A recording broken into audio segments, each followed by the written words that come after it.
Welcome back to AsArt with Nick and John. We post 3 videos a week. Hit that subscribe button to stay updated. And go to asart.space for audio and video links. We are back into His Dark Materials. Woo! We love Episode this show 3. so much. Yes, this is currently John's favorite show that he's been watching with the streaming Yep, stuff. yep. And rightfully so. It's a great story. I'm only halfway through the book, so I have a little bit of book stuff that we're going to talk about, but majority of it's going to be a breakdown of the show. So let's do a quick little recap, John. Yeah, episode So, 3. Yeah. yes, of episode 3. I forgot the title of it. Dang it, it was a good one though. It was a good one. I forgot it, but it was a good one. Okay, so Lyra goes back to the school, even though the alethiometer tells her to find Will's dad. Yeah. Will's dad. Very good, John. See, I'm just doing a little bit of a attention. question and answer here. I should leave it blank. Oh, that would be so much Fill fun. in the blanks, yeah. Then she goes to the school, and there's someone there looking for her. And she slips. She thinks she's like a great liar and all this stuff, but then she slips when he's like, "Are you with Will? Or are you staying with Will?" She says yes. Then she realizes like, "Oh crap, I gotta get out of here." It's like Speed Chess, and then she's like, "Oh no, you sucked my battleship away." That's a different game. Yeah, exactly. She was like, "Oh crap, I'm not good at lying in this world." Yeah. And so she makes a run for it. She's running, and she runs into Lord Boreal's car. I think that's his name from the other world. We've seen him before. Yeah. He's been chasing Will since the first season and stuff. So she hops in. You could tell it's very awkward, stress thing, and a seatbelt. Leaves her whole bag in the car. It's like, how do you leave the bag? She must have been pretty like flustered and stuff. But it gets stolen. The alethiometer gets stolen. She tells Will, and they're like, okay, we gotta get it back. And they go to Lord Burrell's home. I can't remember if that's his name though. I know it's like similar to Azrael, and I can't remember. Anyways, so they go to his home. Yeah, they go to his home to get it back, and they realize they're in a lot of trouble. And he has a proposition where he wants them to go to the tower, the one that's been teased over and over again in the center of the building, because he wants them to steal something, a knife. I think he mentioned a knife. If not, everyone knows it's a knife at this point. You should know it's a knife at this point. But yeah, and it was really cool because they hinted at it during the episode where Will's like, "There's a person in the building," and the girl's like, "I don't know, it's just a ghost or whatever." And that's gonna be revealed to us in the next episode who that is, and it's gonna be really cool and exciting who that is. And then you have Lee, who's flying to look for Will's dad, and he runs into Mrs. Coulter, which is so weird because that's not even in the books, that whole sequence. And it was really good. I really enjoyed the sequence. It was one of my favorite parts of the episode. I really enjoyed the acting between the both of them, but that was even part of the book. So this has been great. All right, John, let's jump into it. Yeah, so honestly, out of the season so far, this is, I think, by far my favorite episode. Just a lot of good character development. And again, we're going off of The Mandalorian, where I was just complaining about. I felt like we weren't getting enough of the main story. But here, every episode, you're getting good story. You had a lot of good character background and conversations. Just, I think that's my favorite, is when they just sit down, they're having conversations, and you're getting inside of the character. You're getting a lot of insight into what's his name, Lee, and her mom, and then you get more of an, it's Mrs. like Coulter. Yeah, there's a lot of good stuff that comes out in those conversations, and I love when it's not just a monologue or a upfront beginning of the movie, just narrations like, oh yeah, and then this happened. When it comes naturally throughout the conversations, it's always a fun thing, and you got a lot of this episode, so it's fun stuff. Yes, yeah, it was really good. Some fun stuff to point out. Technically, when Lee's going up to the tower, it's supposed to be like during almost like a blizzard, like a snowstorm. That was so funny because I remember there's like a sled, it's cold, and the guy that sleds him up there waits for him at the bottom, and it's like this whole thing where there's 3 scholars there, and he gets all this information, and someone's like, "Whoa, this is so different." Obviously, to help the story move along, but the whole scene with Mrs. Coulter and him, it doesn't even exist in the book, and I really like it though because I think it adds a lot of character depth, and it's going to add more later on for sure too. So I see where they're going with that, and I really like what they're doing with that, which is really cool. And I don't remember there being a scene between the polar bear and the witch's bird. Like, I think that's added, which is weird because like there's no mention of the bear in the second book at all. And that's what I was curious about. I wanted to ask you because I felt like that was a big character in the first book. Obviously, that's the only movie I had seen because that's the only movie they released, with in the Nicole Kidman one. But I feel like he was such a big character that they kind of feel like they need to bring him back. If you just think of from a visual effects standpoint, they're like, we did all this work, we got to bring him back, But it was fun seeing him again. The dialogue I thought was meaningful. Like, okay, it's given information. Again, it's just story building or world building just through conversation, which I thought was nice. Yeah. But technically, Will's not in the first book at all. Oh, they included his stories, within the first season.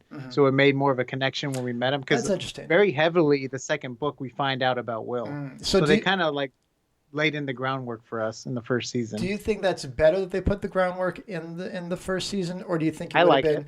I mean, I could have seen it working either way because they could have put him. Okay, we have season 1 of just Lyra. Now we're going to introduce a new character. Now that you already know about her, and we can spend more. So it makes sense why they did that. I could have seen it work either way though. But you're right. Now that we're in season 2, we already know about him, and now we can dig into the good stuff because we don't have to do all the background stuff. So that's kind of cool. And it was just cool because it already was messing with the two different worlds idea. Yeah. Where in the book, it's like, they once they split the thing, it's like, whoa, multi-universe. So the professor, so the scholar that Lyra went to go see again, she's turned out to be a pretty good character. We didn't get a whole lot of substance with her this episode. It was more the whole chase and the weird, cop guy or whatever showing up. Yeah. But she's turning out to be a pretty interesting character as well. I'm liking, again, you're getting good backstory with her as well. And now she's going to be important character. After the information you said, I can't not see the little tiny computer that was in the book, whereas you're seeing this mega supercomputer. I'm like, that's hilarious. Like, oh man, so the Metachlorian. But yeah, she's going to be a huge part. Probably in the third book. I only read 2 books. I'm not going to read the third one until after we're done with this season kind of thing, just so I'm kind of in line and I'm not too far ahead. But I think she has a big part for sure to play, just from the little hints from the second book. She's going to have a big part to play with the story as a whole. And I think all the characters are going to come back. All the characters we meet are going to come back in the final book, I think. And so I think like maybe what they did with the polar bear was maybe it's a story that actually happens, but we're not revealed in the book until like book 3 or something, where they do like the flashbacks of the characters like they did of Will, but maybe they're splicing in along the timeline, kind of like Lord of the Rings, the 2 towers. In the book, it's like first you follow Aragorn's story, and then you move to Frodo and Sam. You know what I mean? And it picks up like right after they left the Fellowship. Where in the movie it's just spliced, so it's like equal time, like what's going on. Again, which is interesting how they adopt and adapt those things for screen versus books. Because again, I could see them working either way. I could see you spending time with just one setup and then you go to the next one. It's a logical choice. But then when you weave them together, it definitely runs the risk of, if you don't weave them together, you forget or you're not as attached, because it's like, okay, that happened a long time ago. But when you're weaving things together, you have to give them enough to where you feel like you got enough, but you don't want to neglect. It's a tricky way to balance. And so far I feel like they've done I think even better this season than the first season. Then again, Will and Lyra were in different worlds in the first season, so it's kind of a different scenario. Like that, I felt like Will was a little lopsided on the losing end of screen time there, whereas this time it's like, okay, now they're together. It's like you can just go back and forth between worlds and not have to worry about it. But it's interesting creative choices as far as how they're telling the stories. Yeah. I'm really excited for next episode. There's going to be some big things we're going to learn. I think the story gets better and better too. It's so interesting because I can't wait for them to really start explaining the specters and how they work in the world and what's in the tower. They're saying, "What's in the box? What's in the box? What's in the box? What's in the tower? What's in the tower? Alethiometer, tell us what's in the tower."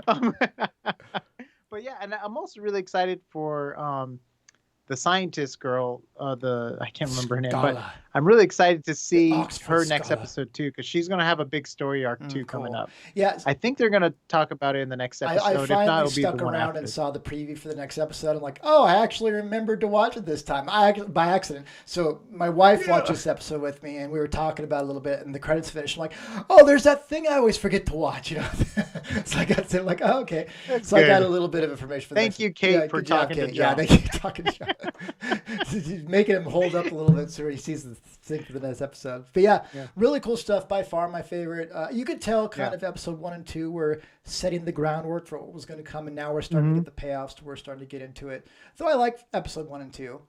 But I'll be excited to see the Spectres. I think that'll be fun. Even the one scene with the girl that's from Game of Thrones, the young girl, you know, the other orphan. Yeah. I like she's like, so are you starting to get worried? You need to be careful. I'm like, oh, that's cool. So that's coming up. She's gonna have a big part in the next episode. Actually, well, it's funny. She's gonna have a big part. You can kind of take a guess. You're like, oh, at this point after Game of Thrones, she's a pretty big actress. So if they were to get her for that part, you would imagine she would have a good amount of dialogue and a good, you know, because she was really good at Game of Thrones. She was way younger then too. Yeah. So I'm pretty excited to see where it goes with her.